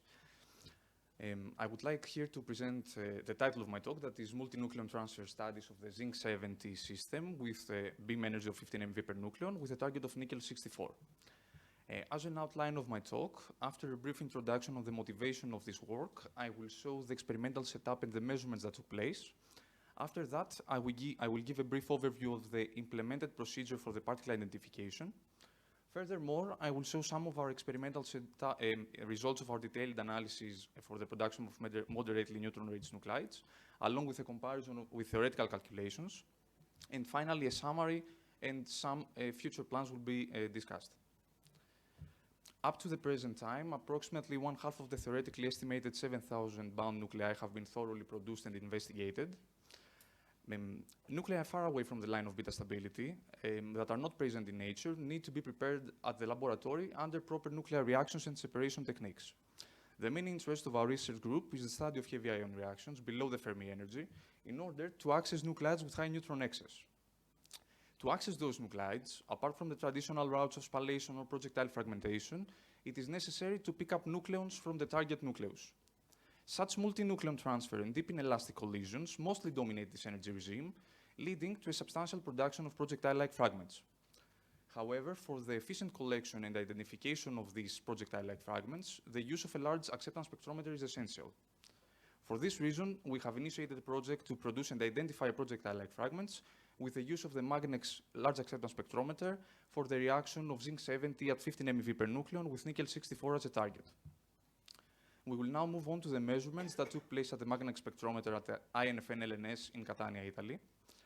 Magnex is a high acceptance device, is a high acceptance large acceptance spectrometer, which makes use of both the advantages of the traditional magnetic spectrometry and those of a large angular and momentum acceptance detector. A beam of zinc-70 at 15 MeV per nucleon, which was delivered by the S800 superconducting cyclotron, bombarded a 1.18 milligram per square centimeter nickel-64 target, and the ejectiles coming out from the target were detected by the Magnex focal plane detector, which can be seen here in a schematic. The focal plane detector of Magnex is a gas-filled hybrid detector with a wall of 60 silicon detectors at the end. It mainly consists of a mylar foil and a proportional drift chamber spanning at 6 sequential planes, responsible for the extraction of the horizontal and vertical coordinates of each incident particle, thus leading to a simultaneous determination of the horizontal and the vertical angles of the ion's trajectory. Furthermore, the focal plane detector provides the residual energy at the silicon detectors and the energy loss at the gas section of the focal plane detector. Moreover, the time of flight was measured via start signal at the silicon detectors and the stop signal from the radio frequency of the cyclotron. I need to inform here in this slide that only 1/2 of the active area of the focal plane detector was used, resulting in the use of 7 silicon detectors for this experiment. Also, the full observation window of this reaction for the horizontal angle was from 4 to 15 degrees. Now I would like to give a brief overview of the particle identification procedure used in this experiment. This approach, in general, was based on a technique that we developed and described in the references shown below in this slide. Mainly, this technique is based on the reconstruction of the atomic numbers and the ionic charge state Q through the measured and calibrated quantities of the time of light, the residual energy, and the energy loss at the gas section of the focal plane detector. After the reconstruction of the atomic number Z, we have proceeded to a two-dimensional correlation that can be seen here in this slide, where we were in position to select events of specific Z and Q values. After this propagating, software gating that we see an example here in this plot, we have proceeded to the mass determination. The mass determination is mainly based on this equation, where the magnetic rigidity is connected to the total kinetic energy of the ions through this equation. Thus, in a magnetic rigidity versus total kinetic energy correlation, we can see that the ejectiles are distributed on bands according to their square root of m over q. However, the ejectiles shown here in this plot had specific Z and Q values from the previous selection that we have seen in the Z versus Q correlation. So the ejectiles here are the dependence is mainly only on the square root of m. So each band of this plot represents a specific isotope, and for example here we see the isotopes of zinc with the charge state 28 for a specific silicon detector, one of the 7 that were used, and for a specific experimental run. Having determined the isotopes for each experimental run and for each silicon detector used in the experimental run, for each set of Z, Q, and A values, we have proceeded to a correlation that is the reaction angle versus the magnetic rigidity. Here in this plot, each channel, which corresponds to a specific value of magnetic rigidity, reaction angle, and their respective counts, were stored properly in order to be used as an input for a proper data manipulation program. This program is responsible for the extraction of multidimensional distributions, cross-sections meaning, with respect to the atomic number, the mass number, the reaction angle, and the momentum per nucleon. These multidimensional distributions can give us important distributions such as momentum distributions, angular distributions, as well as mass distributions that we will see here in the next slides. As for the calculations shown and performed in this work are mainly based on a two-standard stage Monte Carlo approach. In the first dynamical stage, the interaction between the projectile and target was described by the DIT, the deep inelastic peripheral, the deep inelastic transfer model, a phenomenological model, and the CUMD model, which is a microscopic model, and its name constrained molecular dynamics model. The secondary stage of the de-excitation of the primary hot fragments was described with the use of the Gemini code. In this figure, we show the production cross-sections of observed isotopes from the reaction of zinc 70 with nickel 64 at 15 MeV per nucleon for all elements of Z from 28 to 31. Here we show that the experimental data shown here in this plot, as well as the calculations, are at the full observation window of 4 to 15 degrees and at the magnetic rigidity interval of 1.26 to 1.4 Tesla meters. In this plot, the vertical dashed green lines indicate the starting point of neutron pickup, and the full black points correspond to the experimental data. We can see here, in the case, for example, of zinc, we have achieved the pickup of up to 2 neutrons, and in the case of gallium, of up to 3 neutrons. As far as the calculations are concerned, the DIT Gemini calculations are the solid blue lines, and the CUMD the solid red lines. We see that the DIT fairly describes the experimental data, specifically in the neutron-rich side of these mass distributions. While the CUMD model, we can see here that for isotopes below the projectile, in the case of copper or nickel, we can see that they tend to overestimate the data. Here we show a new approach here in our work of study of neutron-rich isotopes that's currently a preliminary plot, which is actually a calculated excitation energy distributions with the use of the DIT and CUMD model. And here, it's mainly namely a correlation of the mean excitation energy of the primary hot fragments with respect to the mass number of the secondary de-excited fragments. We can see here in this plot for all of the panels, for all of the elements, we can see here that the predicted excitation energy of the CUMD model tends to be lower than this of the DIT model. And also, we can notice here that with an addition of further neutrons to the secondary fragments, we can see a progressive reduction of the mean excitation energy of the primary hot fragments that leads to almost zero values in the neutron-rich side, which is justified behavior, because in order for such neutron-rich ejectiles to be able to be detected at the detector system, they need to be rather cold, so to not lose any neutrons along the way to the detector. By integrating the multidimensional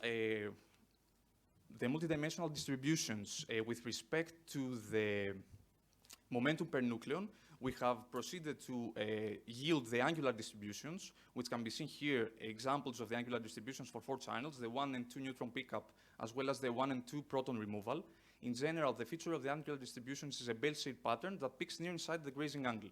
The DIT seems to be broader than the data, and the CUMD model tends to overestimate the data near the grazing angle, as can be seen here in the 1 and 2 proton removal, which will also be noticed at the respective momentum distributions. The vertical dashed green lines indicate the grazing angle of 6.5 degrees. Here we show the momentum per nucleon distributions. To give a brief overview, the momentum per nucleon, or the momentum, should I say, is a measure of the energy dissipation caused by the interaction of the binary projectile and target system, thus leading to give answers to the mechanism that mostly dominates the production of the fragments of interest. Here in this plot, we see the general behavior of the momentum distributions, which is the presence of 2 regions, a quasi-elastic peak for indicating direct processes, and the broad regions at lower values of P over A, namely velocities, which correspond to deep inelastic processes and multinucleon transfer reactions. Here we see an example of momentum per nucleon distributions for ejectiles from neutron pickup channels from the reaction under study, zinc 70 with nickel 64 at 15 MeV per nucleon, where we see that the DIT model partially describes the quasi-elastic peaks and has a very good agreement with the broad region as expected, while the CUMD calculation tends to overestimate the data, as can be shown, for example, here in the 1 neutron pickup at the broad region. The numbers shown above some of the peaks of the momentum per nucleon distributions are total excitation energies of the quasi-projectile and quasi-target system that were calculated from binary kinematics calculations, and the excitation energy is connected to the ground state Q value, and the reaction Q values can be seen here in this equation. A second momentum per nucleon distribution that has a similar behavior to the one that we have shown before is the 1 and 2 proton removal, where we see a fairly well agreement of the DIT calculations, but an overestimation in terms of the CUMD model. To summarize, we have proceeded to show some of our results of the detailed experimental study of ejectiles from the reaction under study, meaning the zinc 70 with nickel 64 at 15 MeV per nucleon, with the use of the magnet spectrometer for the production of moderately neutron-rich nuclides. We have successfully obtained production cross-sections, momentum distributions, as well as angular distributions for channels leading to neutron-rich products. Currently, we're trying to understand these complex distributions via simultaneous comparisons with theoretical models, such as the DIT model and the CUMD model, and we are planning in the near future to use direct codes of, such as Fresco, to try to describe the quasi-elastic peaks, and also to extend our primary analysis and also the excitation energy studies that is currently underway. Thank you very much for your attention.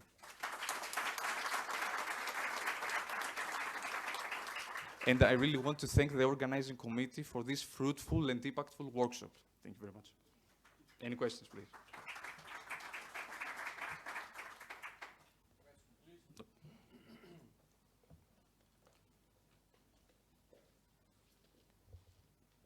Yes.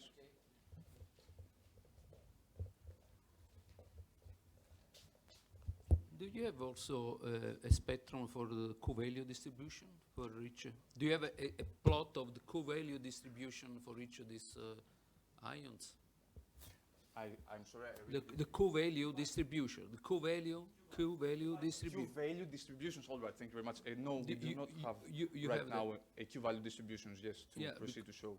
Because that Yes. would be very important because Yes. QGG can change a lot. And so the energy excitation energy distribution The calculated. may change a lot along the whole mass distribution. So it would be interesting to see what is the Q-value, to see simultaneous if there is any comparison of the- optimal Right. Q-value. So this will give indication about the transfer mechanism. All right. Thank you very much for this remark. We will notice to start in the near future. Yes, yes. Yes, of course. You have excitation energies of Yes. the total From binary kinematics system. calculations. This yes. is essentially the Q value of the reaction. So Yes, these indeed, numbers indeed. are, you have the formula somewhere. There is the formula. If we proceed to Sure. So you have to it. use this equation, we can proceed, of course, to yield the Q values from the equation as we have from binary kinematics, calculated the total excitation energy of the binary system. Yes.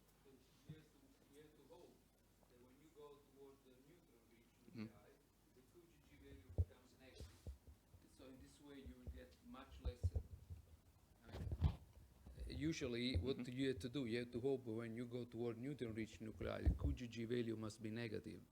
And so this helps you to reduce the excitation energy.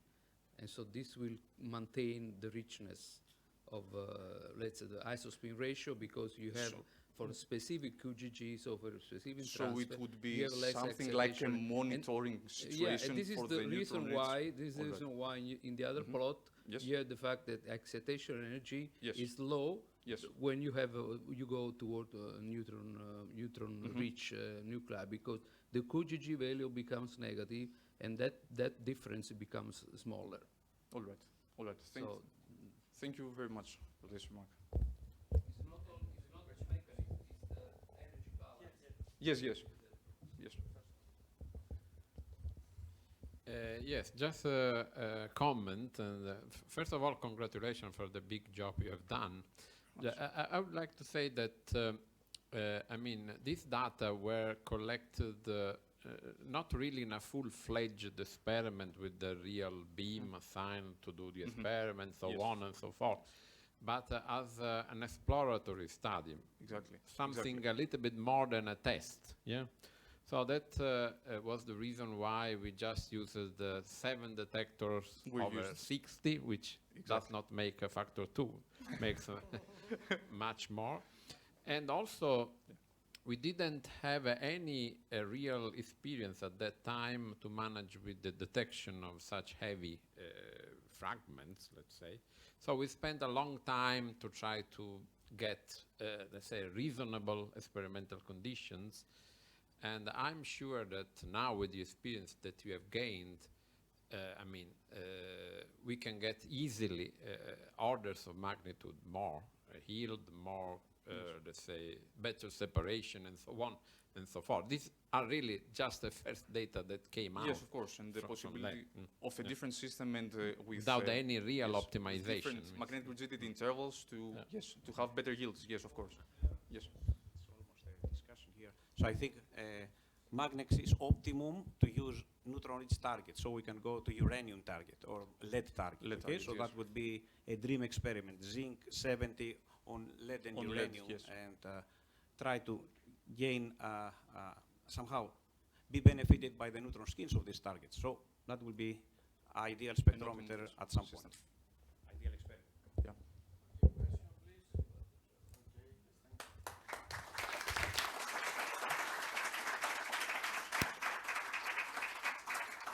The next speaker is Konstantinos Gkatzogias, with also similar topic.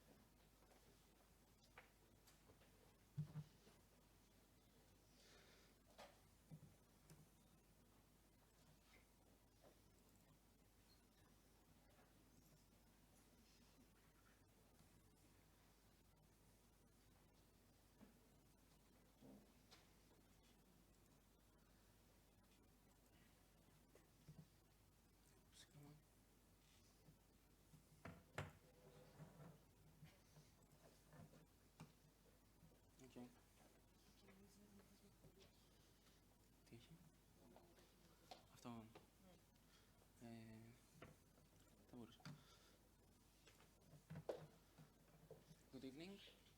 My name is Konstantinos Gkatzogias, and I will talk to you about multinucleon transfer in argon-40 and nickel-64 reaction at 15 MeV nucleon, MeV per nucleon, explored via studies of momentum distributions. This is an overview of my talk. I will start with an introduction of the reaction, and I will briefly mention the experimental setup and computational models as they are already mentioned before. Then I will discuss our results and comparisons, and I will end up with a summary of the talk. In this slide we see the table of nuclides, and we can focus our attention at the neutron drip line related to the R process and the production of neutron-rich isotopes, which is the motivation of our work. Here we can see the Mars experimental setup for the experiment that took place in the Cyclotron Institute at the Texas A&M University. That has already been mentioned before. Here we can see the computational models that we used. The DIT model, the deep inelastic transfer model, which is a phenomenological model. This model considers the nuclei as spheres that follow Coulomb trajectories, and when they are close enough for the nuclei interaction, they are considered as a Fermi gas that on their touching surfaces opens a window for stochastic exchange of nucleons. The second computational model, the constrained molecular dynamics model, is a microscopic model that follows the basic quantum molecular dynamics. And then the excitation is performed by the Gemini code. In this slide, we can see the yields of our reaction and the nuclei that were produced from Z13 to Z20. On the x-axis, we can see the mass number, and on the y, the cross-section. With the black dots, we can see the experimental data, and the blue lines are for the DIT calculations. The red lines are for the CMD calculations, and the compressibility for these are group standard 254 MeV. The dotted lines are for the primary products. The primaries are after the collision with the target, but before the de-excitation. The dashed lines are the total products of the calculations, and the full lines describe the calculations, the filter calculations for angular acceptance and magnetic rigidity coverage. The vertical green lines, dashed green lines, describe the beginning of neutron pickup. Here we can see that the DIT code describes better than the CMD the experimental data. In the next slide, we see the momentum distributions of projectile fragments. The x-axis are P over A, and the y is differential cross-sections. The green dashed line is the energy of the beam, and the black points are our experimental data. The blue points are the calculations for DIT, and the red ones for the CMD. Here, we can consider that there are two different regions. On the right side, we have the quasi-elastic region, and on the left side, we have the more dissipative region. We can here we can see that the CMD calculations describe better the experimental data. There are some numbers over some peaks, which are the total excitation energy of the system, and we can also see the QGG values that are the ground state to ground state Q values. Sorry. On the left, there are the channels for neutron pickup, +1 neutron to +4 neutrons, and on the right, there are the channels for proton removals, -1 to -4. In the next slide, we see the same calculations for single charge exchange and double charge exchange. Here we can also see that the COMD results describe better the experimental data than the DIT. Again, here the calculations are for compressibility 254. In the next slides, we will compare the same calculations and data with different compressibilities for higher and lower compressibility of nuclear matter.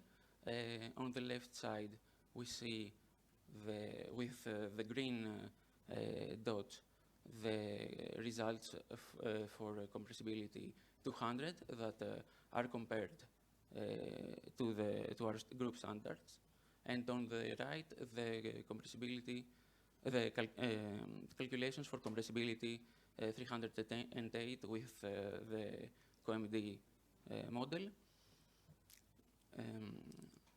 Here we can see that the results are similar to our standard compressibility 254 for the neutron pickup channels. But in the next slide, we can see the channels for proton removal, -1 to -4. Here, again, we have P over A and differential cross-sections, and the previous calculations with the group standard for DIT and CMD, and also the comparison with the green lines that are for compressibility 200 and on the left, and the right. And on the right, we can see with the purple lines the results for compressibility 308. In these channels, we can see that the compressibility 200 on the left seem to be higher than the standard compressibility 254. And on the right, the compressibility 308 are similar to the standard or slightly lower. These are again the comparisons for the charge exchange channels. Here we can see also that the compressibility on the left, the compressibility 200 are slightly above our standard. The calculations for with the COMD model. I'm sorry, I'm very anxious. On the right side, we can see that the compressibility, the COMD calculations with the compressibility 308 are slightly lower than our standard. I would like now to make a summary of my talk, and I have presented data and theoretical calculations for the reaction of argon 40 and 64 nickel at 15 MeV. The experimental data were obtained with Mars spectrometer and were compared with theoretical models DIT and COMD. We tested different compressibilities and we tried to understand better these results with the COMD model. We plan in the future to increase our statistics for the low cross-section channels and vary the parameters of the CMD model, and also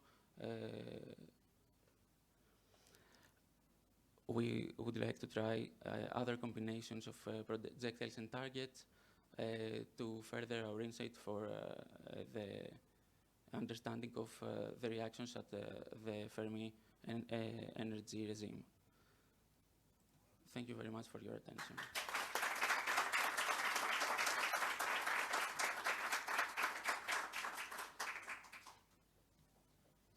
Question, please.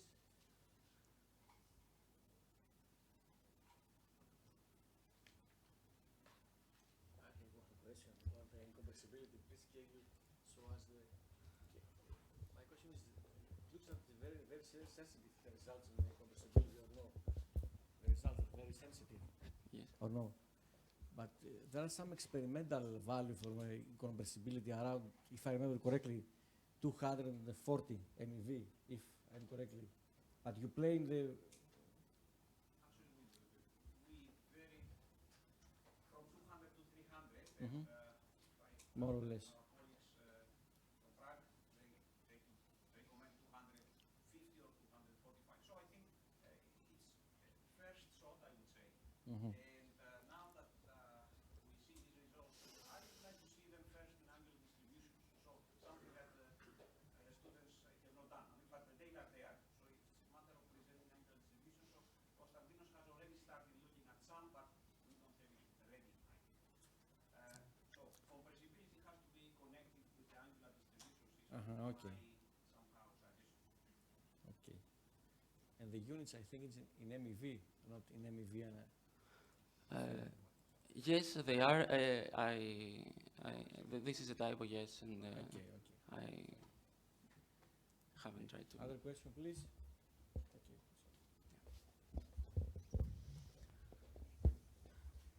I could not go over, after two guys working on the same item, so I had to give you the third question. So if you go back and a couple, okay, next one, okay, no, before, just before. Okay. Before, maybe before. No, you go too fast. Okay, you can go next. Okay. No, the one before. I'm sorry, because I don't know if you're going before. Okay, this one. So Okay. I can see that in the experimental data, there are this deep value after these bumps. There are two deep. Yes. Do you have any explanation why the distribution is not smooth, but Yes, these dips are because of lack of the magnetic rigidity coverage. So when we obtained the result, there was some yes, it wasn't covered for the full.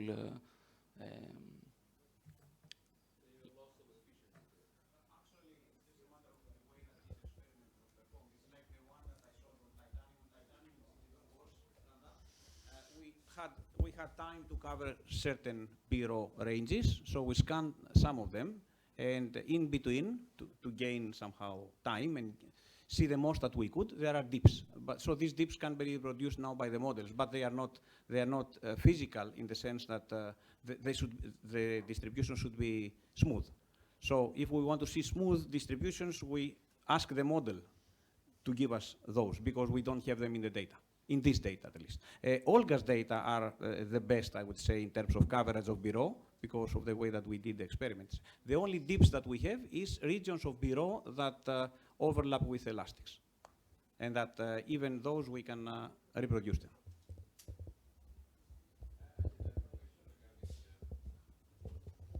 About the compressibility, because you studied the dependence on the bulk isoscalar compressibility, so to the main term of the compressibility, which I agree, I mean, is now quite safely assigned to about 240 or something like that. So I will not play too much with this number. However, the number which is instead argument of big fight is the isovector component of the compressibility, which enters when you have large n over z in, for example, in isovector modes and things like that. That is a matter of big fight. There is a disagreement on the sign, or the order of magnitude, and whatever. So maybe I can suggest to stabilize K to the standard value and make the other Chi changing, because that's completely undetermined at the moment. Thank you for your suggestion. Other question, please? Okay, let's thanks again.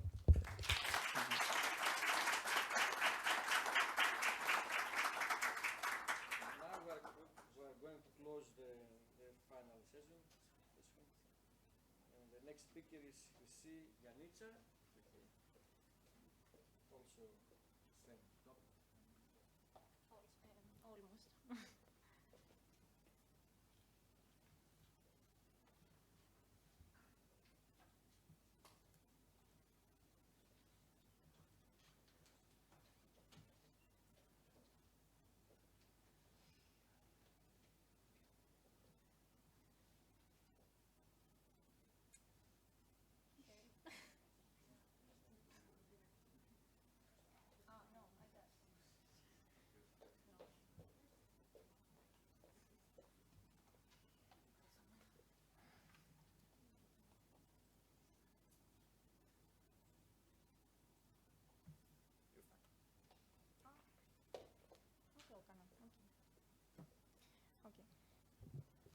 Good afternoon to everyone. My name is Chrysi Giannitsa and I'm a master's student in the Laboratory of Physical Chemistry in the group of Nuclear Chemistry. As the previous speakers, Olga, Stergios, and Konstantinos, under the supervision of Professor Souliotis. So the title of my talk is Probing Cluster Transfer in Peripheral Collisions of Argon-40 on nickel-64 and nickel-58 at 15 MeV per nucleon. I would like to make an overview of my talk. First of all, after introduction to the concept of clustering, I would like to make an overview of the experimental setup and the measurement that took place. And also I would like to show the comparisons of the experimental data and the computational models used. And finally, a summary of this work will be discussed. Okay, so what's clustering? Nucleons are quantum particles. So when they come near to each other, they form structures that can be characterized by this ratio.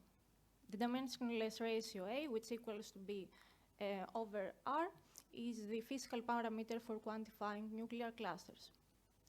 B is the dispersion of the nucleon wave function, which expresses the size of the nucleon, while R is the typical distance between the nucleon, which is about 1.2 FM. This ratio, when is less than 1, then it means that the nucleons are far apart, and they form something like a crystalline structure.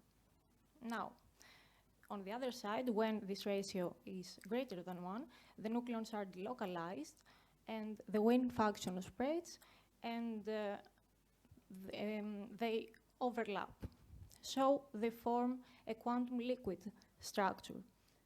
Nuclei are described by our nuclear structure model, shell model, and the liquid drop model by this figure on the right. So the transition to a cluster state occurs when A is about 1.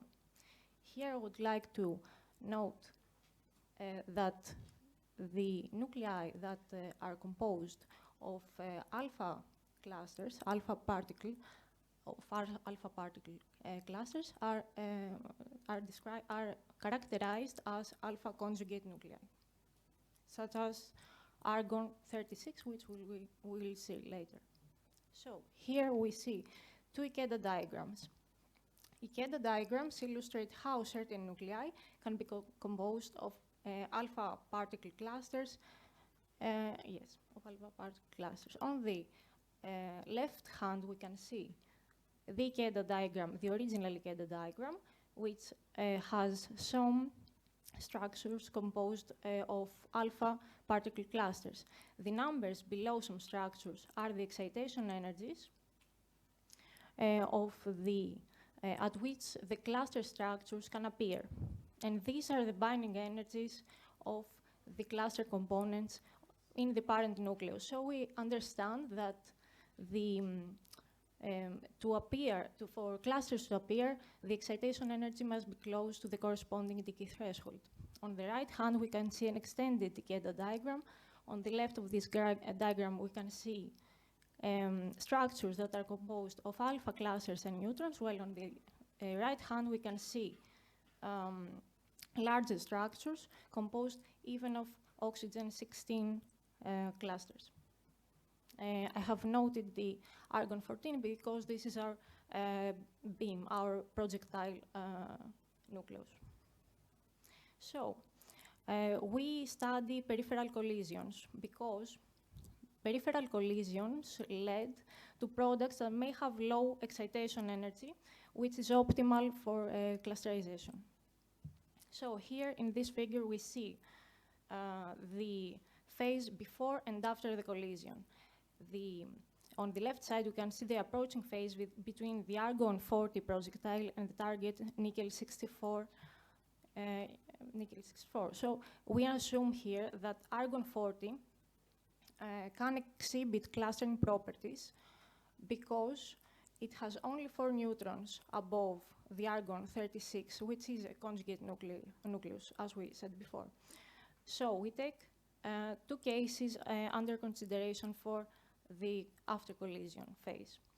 On the first case, we have cluster breakup from the projectile like fragment, from the projectile, sorry, dot. While on the other side, we have cluster transfer from the projectile to the nucleus. Okay, in both 2 cases, we take into consideration only the projectile-like fragments. So after collision, we have excited projectile-like and target-like fragments, which then undergo the excitation to give the final cold products. We move on to the facility, the Mars facility that the measurements took place. There, the fragments are identified and measured and analyzed. The previous speakers talked about the Mars facility, so we move on. We move on to the computational models. 2 models